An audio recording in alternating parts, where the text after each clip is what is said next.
महाबली हनुमान कलयुग के जीवित देवता कहलाते हैं। इन्हें दसों दिशाओं, आकाश और पाताल का रक्षाकर्ता कहा जाता है। भगवान हनुमान का मात्र नाम लेने से ही बड़े से बड़े संकट और परेशानियां दूर हो जाती हैं।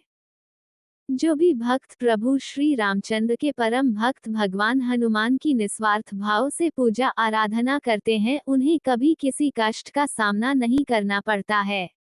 कहा जाता है कि हनुमान जी के केवल नामों के उच्चारण मात्र से ही व्यक्ति सांसारिक सुखों को प्राप्त करता है। हनुमान को बजरंगबली, अंजनी पुत्र, पवन पुत्र, राम भक्त जैसे अनेकों नामों से जाना जाता है।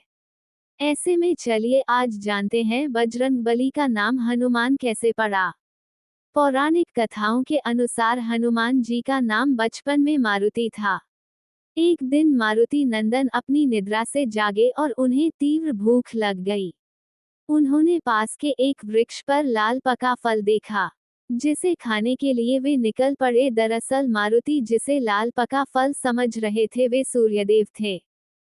वह अमावस्या का दिन था और राहु सूर्य को ग्रहण लगाने वाले थे, लेकिन वे सूर्य को ग्रहण लगा पाते उससे पहले ही हनुमान जी ने सूर्य को निगल लिया।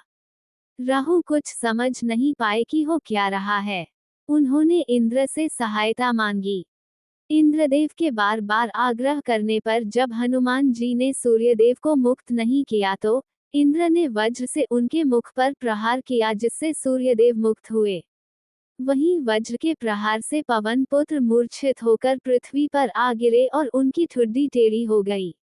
जब पवन देवता को इस बात की जानकारी हुई तो वे बहुत क्रोधित हुए।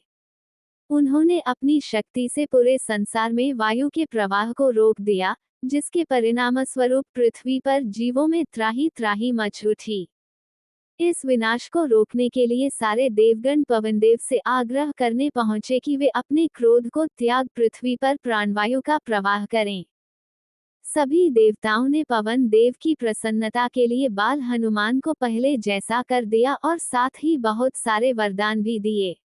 देवताओं के वरदान से बालक हनुमान और भी ज्यादा शक्तिशाली हो गए, लेकिन वज्र के चोट से उनकी ठुड्डी टेढ़ी हो गई, जिसके कारण उनका एक नाम हनुमान पड़ा।